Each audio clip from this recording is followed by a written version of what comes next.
Les Misérables, mon premier long métrage, c'est un film qui parle des violences policières, mais pas que, qui parle avant tout de la misère sociale dans les quartiers sensibles en France. C'est quoi votre problème à vous? C'est moi la loi! Je pars du principe que mon film est vraiment inspiré de faits réels. À travers ce film, je raconte mon histoire, mon parcours, mais pas que, aussi l'histoire des gens qui m'entourent. Donc les scénarios ont été vraiment inspirés de faits réels. Quand on prend la première séquence du film jusqu'à la scène finale, tout a vraiment existé. Donc moi, mon cinéma, c'est vraiment un cinéma réel où je raconte des vraies histoires. Donc c'est important de le préciser. Contrôle de police. Vous faites quoi là? On attend le bus. Vous attendez le bus là? Ça sent le shit ça. C'est bon, Soumi. Je vous filme, vous avez pas le droit de faire ça. Arrête de filmer. Non. T'es contente là? C'était surtout un clin d'œil que je voulais faire au roman de Victor Hugo, Les Misérables. Moi j'habite Montfermeil et il se trouve qu'une partie du roman de Victor Hugo se déroule à Montfermeil. Donc voilà, c'était vraiment un clin d'œil au roman de Victor Hugo et il se trouve qu'un siècle plus tard, voire un siècle et demi plus tard, la misère persiste toujours sur ce même territoire. Donc voilà pourquoi Les Misérables, et c'est pas une adaptation du roman de Victor Hugo, mais c'est vraiment un clin d'œil que j'ai voulu faire. Tu sais pourquoi l'école s'appelle Victor Hugo? Parce qu'il a écrit Les Misérables à Montfermeil.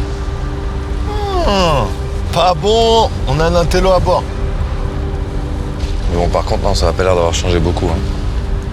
Oui, clairement, le point de départ de ce film, Les Misérables, c'est une bavure policière que j'ai filmée il y a 10 ans de ça.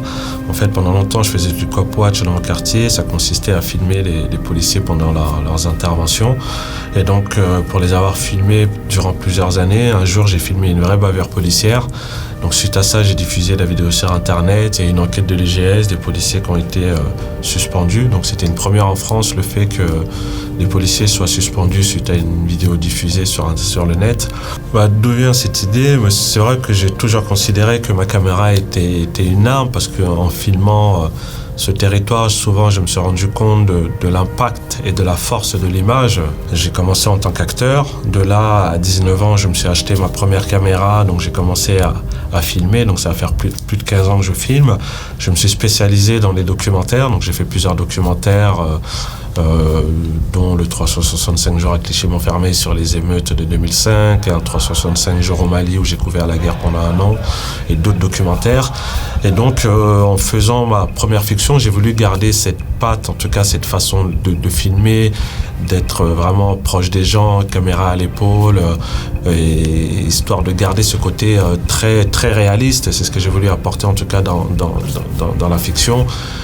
Même dans le film, souvent, on a l'impression d'être dans un documentaire, mais en même temps, tout a été mis en scène. Donc, je dirais que c'est ma façon de faire, c'est ma signature, c'est de garder ce côté très documentaire tout en étant dans la fiction et tout en faisant de la mise en scène.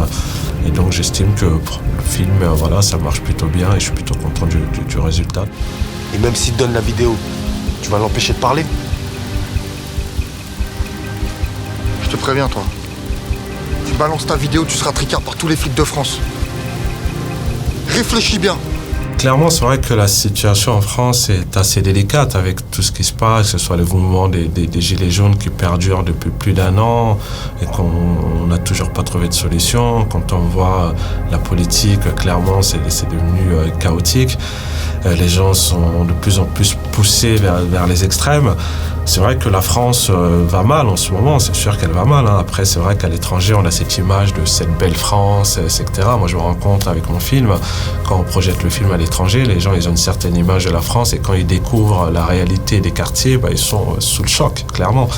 Donc oui, c'est vrai qu'il y a une certaine image de la France, mais dans la réalité, oui, c'est un pays qui a beaucoup de difficultés. Et s'ils avaient raison d'exprimer leur colère, seul moyen de se faire entendre aujourd'hui.